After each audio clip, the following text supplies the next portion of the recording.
বাবা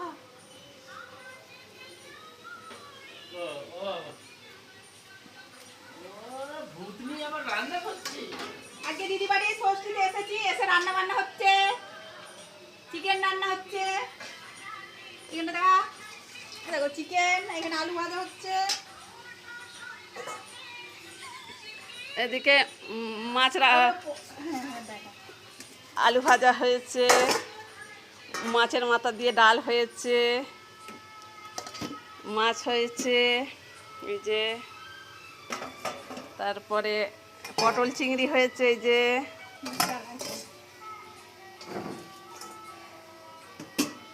দুধ গরম করে রেখেছি, জামাইরা আসবে, দেওয়া হবে, ষষ্ঠী দেওয়া হবে। এই যে রান্না হচ্ছে, এই যে রান্না করছি চিকেন। চিকেনটা আমি করি, দিদি সব কিছু করা হয়ে গেছে, চিকেনটা আমি করি। চলো ভিডিওটা কেমন হলো জানাবে, টাটা।